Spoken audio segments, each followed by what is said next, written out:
What if Yuta had been able to copy Kenjaku's method for avoiding curse technique burnout? That was a mouthful. Let's talk about it, but spoilers beware. All right, shout out to Angel who asked me about this today, and this is, of course, in reference to Yuta taking over and piloting Gojo's body in the fight against Sukuna. We know that he swoops in, unlimited voids, but then afterwards he just collapses because he goes on curse technique burnout.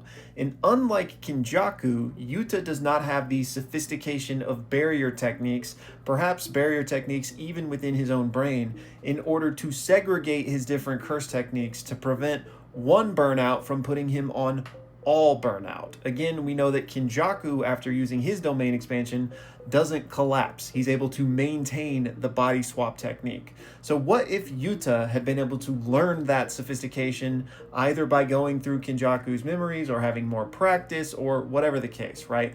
What would have happened had he been able to continue fighting alongside Yuji and Todo in that moment? Honestly, in my opinion, had this happened, then Sukuna just gets clapped far earlier, because we already saw how much he was struggling with Todo's swapping just with Yuji in him, right? So if Yuta in Gojo's body is also thrust into this equation, then I think he's getting got by a hollow purple sooner than later. And Todo even yelled that out to Akotsu, right? He said, hey, just keep letting those hollow purples rip. Don't worry about hitting us.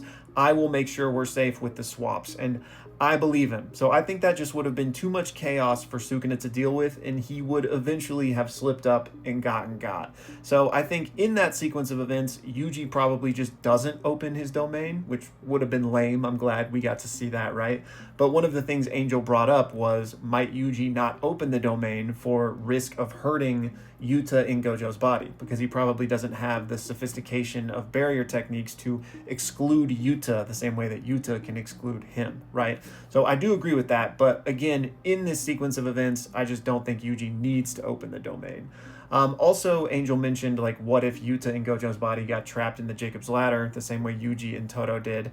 And that's interesting because who knows how that would impact the whole body swap, which is already messy enough, right? So that might have thrown a wrench into things, but again, we might not have even reached the point of the Jacob's Ladder happening if Yuta had just been there. Like, they might have just been able to put him down even before that was necessary. But in any case, I think he gets got earlier because Yuta into this equation, I think, is just too much for Sukuna to handle.